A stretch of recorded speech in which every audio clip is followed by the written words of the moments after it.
fruits of a modest acquisition that we made of Vodafone. Depending on how you handicap it, it's either the second or third largest corporate transaction of all time. And so just get that elephant and set it aside. On the Verizon Communications really made of three principal units, of which two of the units are consumer-based. A third unit is really an enterprise-based. On the wireline side, which is where the business unit that houses the Fios unit, which is our fiber optic video offering, sits. Our wireline revenue is $40 billion. So although we've struggled in a shrinking wireline position in terms of fixed line telephone, the Fios has come in and really been our knight in shining armor, and I'm proud to have been part of that from the beginning. It wasn't always obvious that Fios would be successful. There were a significant number of naysayers, especially in the analyst community, and I think we proved them generally wrong. But to have an open conversation, especially considering the collective intellect here in the room, one question that you might ask is, given the $20 billion that we invested, and it did turn the wireline unit around, it stemmed what was a revenue loss unit into a profitable unit. Would we have been better off using that $20 billion doing something else? Well, hindsight's 20/20, and I'm not going to armchair quarterback that, but that is a discussion that I have participated in from time to time, and welcome if anyone has some ideas or thoughts on that too during a Q&A session to entertain those.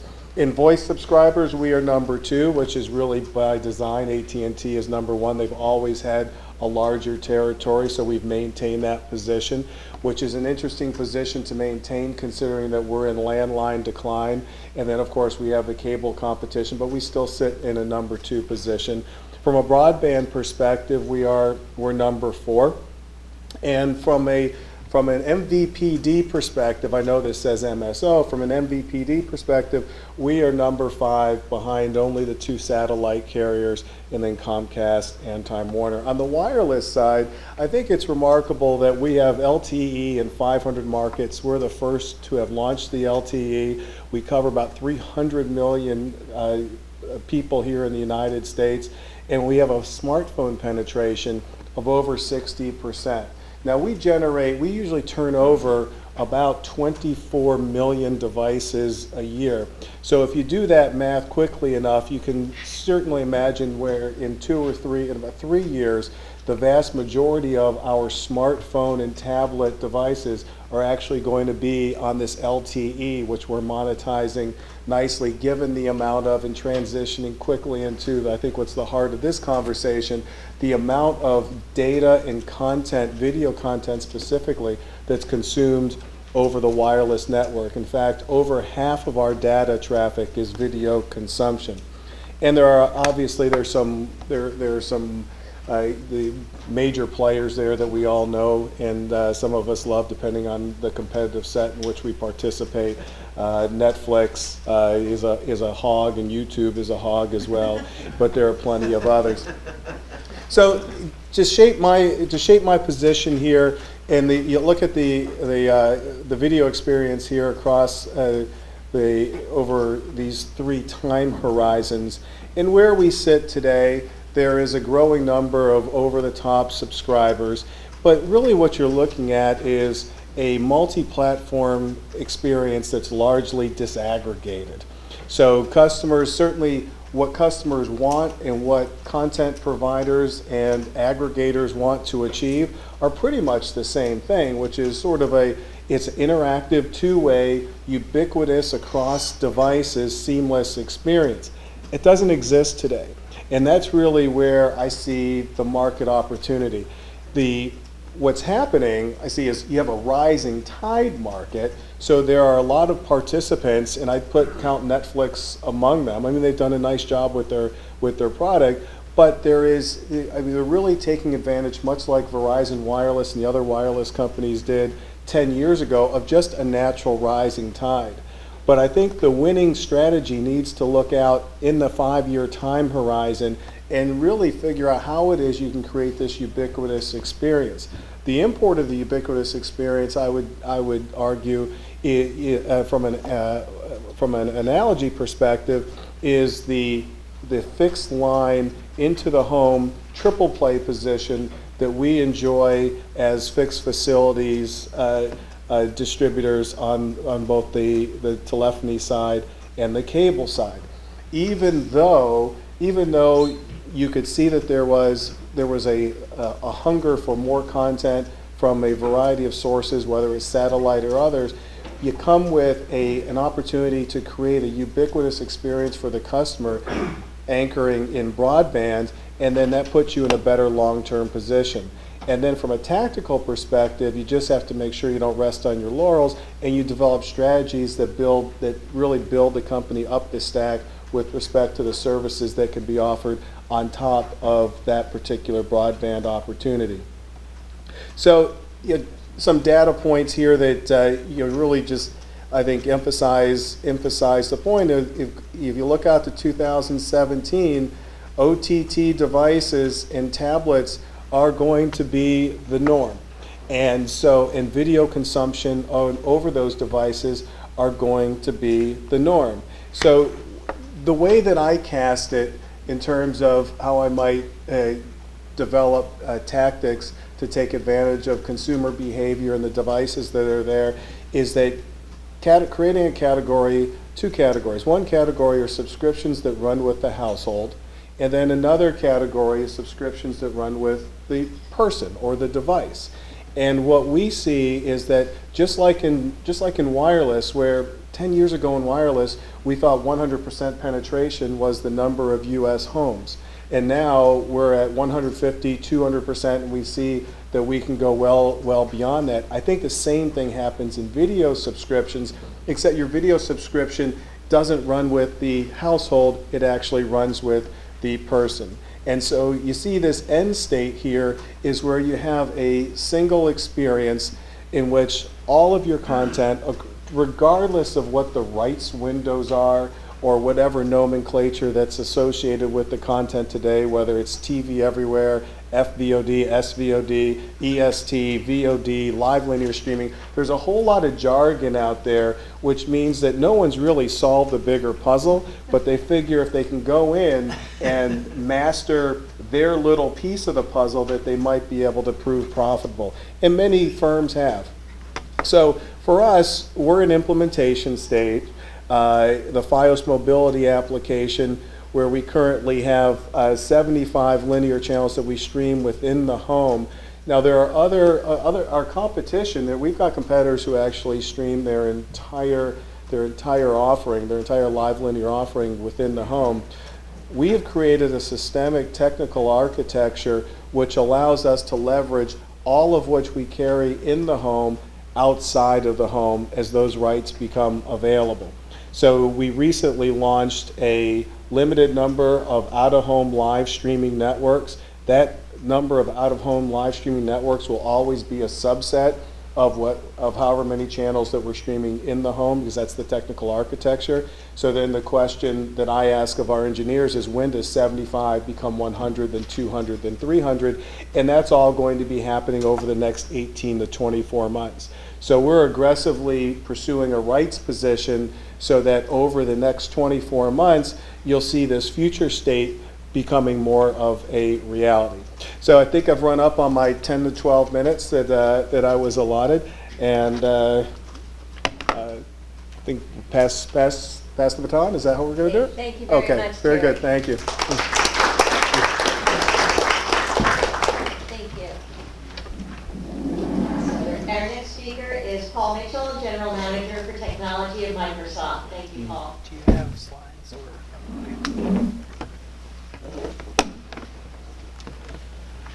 So I'm going to do my best to try to not duplicate things that have already been said, and just the focus here is on what about content, right? So, shorter, work better. Oh no, I think I can actually use it. Okay, so from our perspective, this is really all about innovation, and innovation in this context is really hitting the industry in three spaces. It's technology, it's business, and it's policy. And if you think about the technology, we've already heard about how quickly it's accelerating. It's instructive to think that 20 years ago, the World Wide Web was only 4 years old and the White House didn't have a web page. And we had Justin Timberlake and Britney Spears still in the Mickey Mouse Club. And television was not digital. DirecTV didn't exist at that time, just 20 years ago. So here we are, we're sort of fast forwarding, as we've already heard. Everything is high speed, everything is multiple devices. I'd love to have as many pockets as Greg had for all the devices, although I'm not sure, I wouldn't get lost in which one I was using at any given point in time. The point is, they're cheaper, they're faster, the replacement cycle is faster. How many years old is the iPad? Anyone know? 3.5. 3.5. How many generations is it? About to be 5. Exactly, right? So there you go. So I'll define Cloud TV, because nobody's actually defined it yet this morning, as the capacity to serve any content to any device, anywhere, anytime via an IP connection, right? So I'll call it that. And then we can have some discussion. So when I think about the business innovation, this is where it starts to get really pretty interesting. It's disruptive all the time because business innovation is about changing the economic playing field. And in this case, it's also business innovation around ecosystems. So television is an ecosystem, or maybe it's several ecosystems, or maybe it's a communications ecosystem, and that's in fact one of the questions. But let's call it one large ecosystem with producers, actors, studios, agents, technicians, devices, component suppliers, distribution, broadcasters, cable systems, advertisers, all of their associated services, and of course the last one would be regulators. So the broadcast model of the 1950s, 1960s was pretty simple. You could commission content and then air it. You'd want to commission content that got viewers, you'd sell the viewers to some advertisers, and then you would just repeat that over and over, and you didn't have too much to compete against. Once upon a time there were only 3, then there was a few more. 20 years ago, it was largely an appointment viewing experience, except for people who had actually figured out how to program the VCR, which most people hadn't done. At that time, there were financial interest and syndication rules in place that prevented the broadcasters from owning most of the content that they aired. And so that created a thriving model of independent producers that produced a variety of programming, different kinds of financing models, but sell it to broadcasters, sell it to foreign sales, put it into long-term syndication, collect the checks forever and ever and ever. Pretty good deal until it went away. The primetime audience ratings, which was the thing that everybody based their pricing on, was run by Nielsen. And in 1993, the highest rated primetime television show was one episode of CBS 60 Minutes, and it had a 21.9 share. Now that had been actually declining over the previous decade, but 21.9 is something that broadcasters, anyone would die for today, because nobody's getting it. Because in the world today, the distinction between a broadcast channel, cable channel, and internet channel is completely irrelevant, especially to people who were born in the last 25 years. They have no clue that there's a difference, and yet, in reality, there's a significant difference. 5 years ago, which is not all that long ago, Jeff Zucker, who was then the head of NBC Universal, made this sort of famous statement: "I'm not going to trade my analog dollars for digital pennies." And he was, sitting at the top. It's amazing how fast things change, because now NBC is owned by Comcast, the cable company, and the most valuable part of the transaction that resulted in NBC moving to Comcast was not the broadcast channels, but the cable channels. And Jeff Zucker is now running CNN, which is in fact a cable channel. So business model change. They've all innovated on their business models. Cable's had to, broadcasters had to. Now we've got telcos who were MVPDs, but not cable services, or as yet maybe not completely adjudicated. In any case, and we've got Netflix moving in, and we have all of these extra devices. So that's second area of innovation. The business model that used to work, it's out the window. And then we have this policy and regulation issue. We have a patchwork today in the United States that regulates broadcasting and cable distribution and internet distribution differently, which means that services that consumers think of as competitive to each other are not playing on an equal competitive playing field. So we have a broadcast framework originally to deal with scarcity of spectrum and public service obligations. Cable casters, cable programmers in this country didn't have to worry about the same kind of content regulation and content limitations. Cable facilities had to deal with market access limitations. Internet programmers don't have to deal with those, other than perhaps those imposed by net neutrality not existing or being mismanaged. Sports blackout rules, all the PEG channel obligations for the MVPDs, all are impediments to the business model, and they disrupt the competition in some strange ways. The recent CBS Time Warner blackout, just sort of the latest chapter in that. What's interesting is we haven't innovated. We've innovated on technology really, really well, and there's some pretty good innovation in business models, and in fact, you were just talking about some. But on policy, we haven't done much innovation in this space at all. The FCC in this country has actually, tried to do some forbearance on a lot of things that were sort of getting in the way, which is good, but we're still running under the 1996 Telecom Act for the most part. There were provisions in that act to require interoperable and retail available set-top boxes for MVPDs, and strangely, whatever it is, 18 years later, those still don't exist, although there was lots of activity around it, more lobbying activity than actual, I think, engineering activity in that sense. And there's been discussion and litigation on net neutrality here and around the world.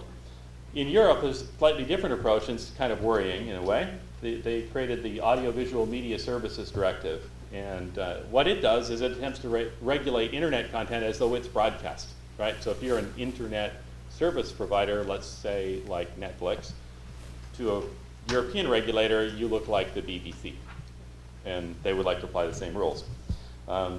Obviously, it's a challenging area for regulators. They're trying to figure out how to balance the public interest and the host of competing, conflicting, competitive interests. So there's innovation that's needed, but it's not coming. So what is all that? What's the impact of that for cloud TV? It's creating the innovation cycle for content creators too. And in many ways, it's not the innovation that technology companies thought about. So I have the advantage or disadvantage of having been at Microsoft for 22 years and spending 14 of those years dealing with our interactive and television efforts. And back in the early 90s, we had sort of this idea of interactive television that was about doing interactive quizzes about the video on the screen, or displaying a chat window on top of the video picture. Again, no high definition images, so there wasn't a lot of screen real estate, and analog broadcasting at that time. But there was a whole host of startup companies, on-demand TV, Spider Dance, Open TV, Commerce TV, and a bunch of sort of internet startups produced standards or tried to produce standards to create this content.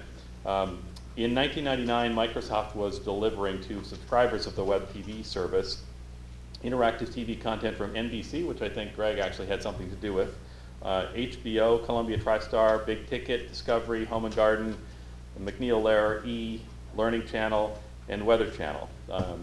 Something like 2,000 hours over the course of a few years. But the cool thing was that we pursued all the geeky technical things and completely forgot about the content. And it turned out that we weren't hitting on what people actually wanted. Now, we've learned a lot of lessons, and what you're seeing, I think, today is that many of those same technical ideas that were tried in the 90s by Microsoft and Liberate and others are resurfacing, but now on the new digital platforms, which allow us to actually do a much cleaner implementation. You're seeing some of this on the interface on the Xbox with Xbox Smart Glass and the Kinect controller. And you're seeing producers who were really all about the content originally, now taking advantage of these platforms in a wholly different way. Instead of trying to just do it as a commerce platform, now we're seeing people do wholly immersive online and offline experiences and companion experiences, user-generated content everywhere on all kinds of different devices, format expansion, especially for things like what you see on Netflix, freed from the 7-act, 42-minute limitation of network broadcast drama. They can actually create story arcs and create an entirely different kind of immersive content.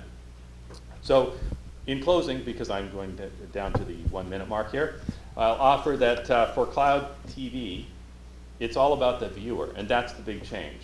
The point in viewing is basically gone, and limitations and restrictions that were imposed by the previous distribution systems are also gone. So the water cooler effect is now done on Facebook and other social media sites. It's not at the water cooler in the office. And viewing is increasingly personal, not group, as we saw from some of the previous slides. Technology innovations inexorably are going to create the disruptions in the business models, and those innovations ultimately will have to lead to policy innovations for all of this to flow out and sort of realize its ultimate value. But the end for content specifically is more creative freedom, expanded access, and the opportunity to reach people whenever and wherever they are. And I'll stop there. Thanks.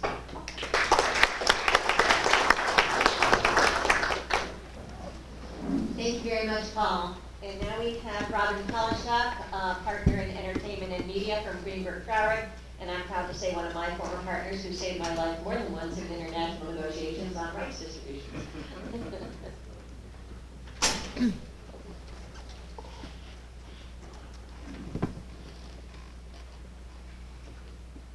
is the right one?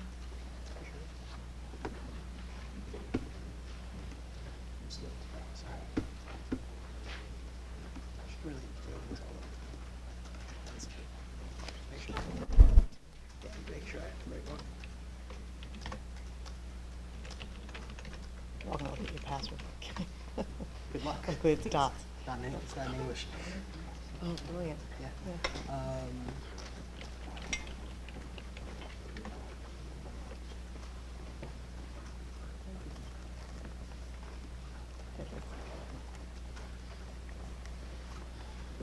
you go. Sorry about that. No worries. What am I clicking on to? Oh, sure. Switch the page. I got wait, not users. Just turn off. Got a little quicker. Forward. Laser. Okay. Oh, I won't need a laser. Okay. Nothing, be very obvious. Hi, my name is Robin Polishuk. As Judah said, I'm a shareholder at Greenberg Traurig.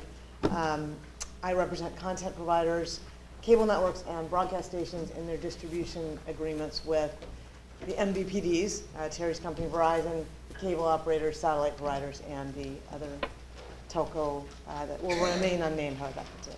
I've been doing this for about 20 years, previously at Lifetime Television and at the Walt Disney Company, so long history of the representing content providers, so I come into this from that headspace, if you will. I thought I'd spend a little time drilling down a little further to what people have been talking about today. What are some of the obstacles to having ubiquitous cloud television? Oh, I'm not tall enough, right? Trying to get a good, so I can pick you up. Okay, sure. So a little more detail on why is. Oh, it's very interactive. So why is cloud TV? And as far as TV, the way I think of it is television we're used to, the larger networks, broadcast stations, broadcast networks. Why is more of that not available on video on demand and online?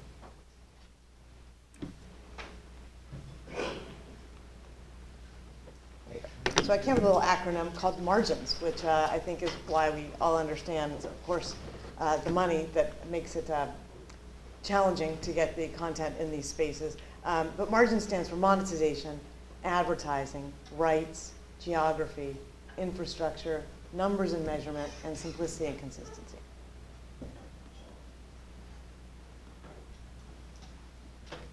Just going to put all the bullets up here at once here. So cable television networks typically have two revenue streams. There's the license fees that we know about and that you pay every month to get your subscription, and there's advertising revenues.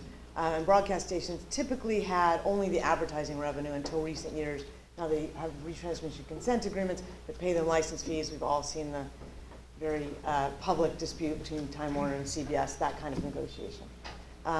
That ecosystem obviously is very valuable, and everyone wants to protect that, as well as then grow that into the new environment. The television industry hasn't quite identified comparable means to monetize online and VOD content. So far online, I think consumers have tolerance for very low license fees, $7.99 a month for Hulu and Netflix, and little advertising, very much reduced when you see a VOD space. So, how do you find the dollars in this space where there's sort of less money tolerance for money to be spent is lower. So the first thing that we're seeing, and you're seeing it now, networks are windowing their content so that they protect the linear viewing that is so valuable to them, particularly in the C3 window, which is 3 days after linear air, when Nielsen aggregates the ratings measurements with the initial viewing of linear air. That is the biggest way advertising is sold now for linear television. And we've heard about cord cutting, obviously, that's the big concern. And as Terry talked about with Verizon and all the other MVPDs, the TV Everywhere initiative to get everything that you get from your cable and satellite subscription, get that online on all devices, in the home, out of the home. A huge initiative which the companies are engaged in. The next challenge to cloud TV is dynamic ad insertion. Not just having the usual ads that are, it's like we've heard about, it's the spamming, it's the same ad for everybody, having different ads for every different person. On online, that's pretty readily available. On the traditional platforms, that's still developing. They're not automated procedures yet to get really dynamic ad insertion into VOD. So that still needs to be developed, I think, to make that a valuable advertising model.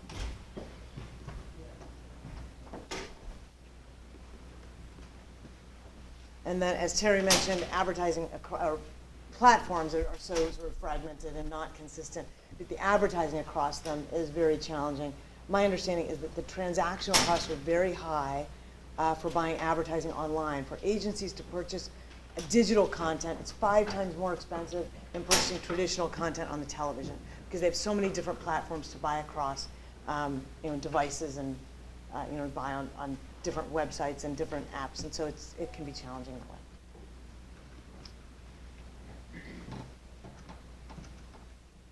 The R is for rights.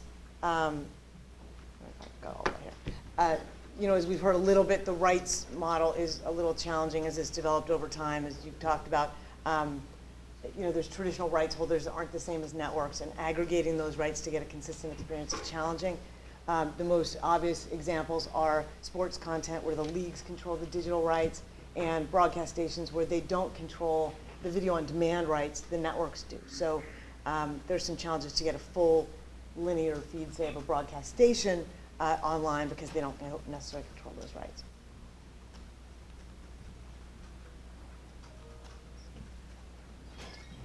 And then rights restrictions, it's something you don't hear a lot about, but was a topic of conversation in the CBS Time Warner dispute. Pay television agreements are rumored to include restrictions that say what the networks can put online. Again, another way to protect the current ecosystem. That was talked about in the Time Warner CBS dispute, and the Department of Justice is investigating this issue to see if this is really happening.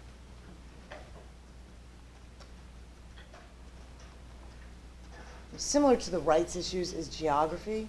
The geographical restrictions in content rights can be challenging as well. Obviously, we know that U.S. is sort of one territory, so taking things abroad is a challenge if you want to take your device out of the country. We also have sports content limited by league rules, so some of the content has to remain within a certain distance from certain team stadiums, for example. So you want to take your content to another city, can't bring it with you. Same with broadcast stations. Their network licenses require them to be in their designated market area. Again, hard to take out of that area. Another challenge with the I and margin infrastructure. I'm not going to go through this a lot. We have a whole panel coming up after lunch that talks about infrastructure, but we heard a little bit this morning. The infrastructure really isn't quite there, particularly when we're talking about HD and 4K television on a ubiquitous basis. And that will be, I think, a big hurdle to overcome. So numbers and measurement. Advertising on traditional television platforms is still measured by and bought based on Nielsen numbers. I mean, it's sampling developed in the 60s, I guess. So that's still the biggest way advertising is purchased on traditional devices. That model has not really expanded well onto the new devices. So there's a lot of different forms of measurement that are going on all the apps and all the platforms that we see. And to aggregate that to be able to sell advertising and understand what viewership looks like, that will be very important, I think, to get content really into this new space. And there are companies working on that, but that's not quite there yet either. And then the final challenge to cloud TV is simplicity and consistency. To me, this is one of the biggest hurdles. I will definitely make it because I'm talking so fast. I have 5 minutes.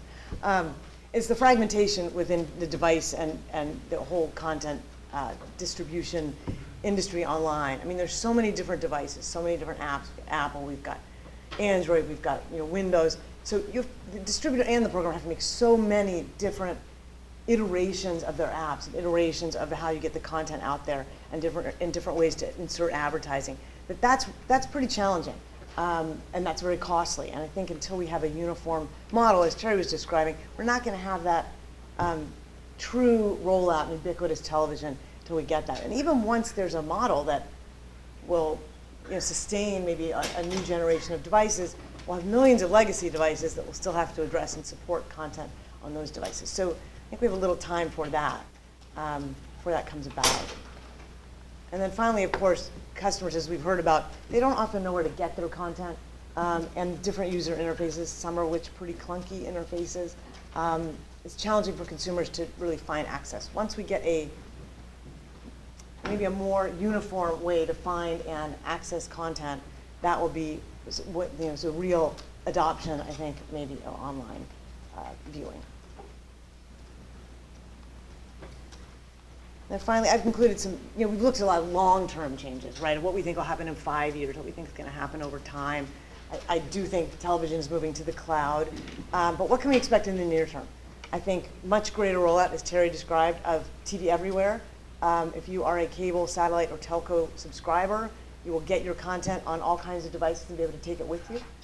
You'll see many more bankable seasons. So something like what Showtime and HBO do now. Episode comes on television, it stays for the entire season. We'll see more and more of that from ad-supported networks to make a more Netflix-type experience or premium-type experience available to the subscriber.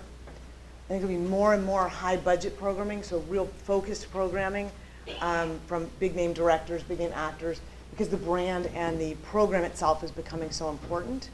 What does that mean for niche programming television services? They may not have the same value in the future if they don't have some of the draw, like Breaking Bad, for example, and some of the draw that has really made AMC grow, for example. Focus on younger viewers, obviously the valuable ad market, and we're seeing a lot of new network launches for the younger viewers. We got Pivot, we have El Rey, we have Revolt, some networks that are coming out this year. A lot, just underserved demographic that we haven't seen yet. And more interactive features, more second screen to engage folks in the linear viewing experience and retain that valuable ad model. And then more effective advertising, both the way dynamic ads are inserted into either linear stream or VOD, and then more effective synchronization, if you will, and timing of that ad within the content. So that's kind of a quick deep dive into sort of the content model and why we don't see as much on online and VOD, and happy to answer questions with the rest of the folks.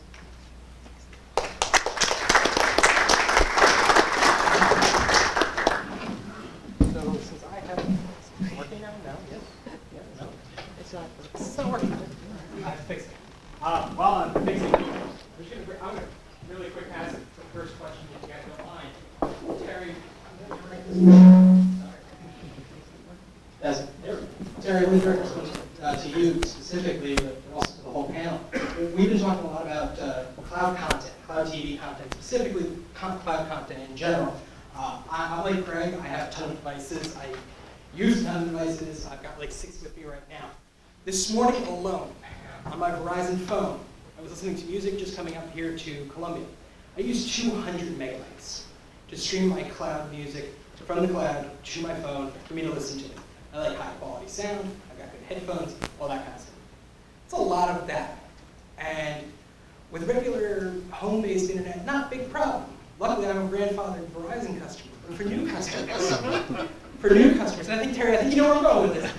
For new customers, they've got the data cap issue, and this really gets to the heart of cloud TV. How is cloud TV, how is cloud-based content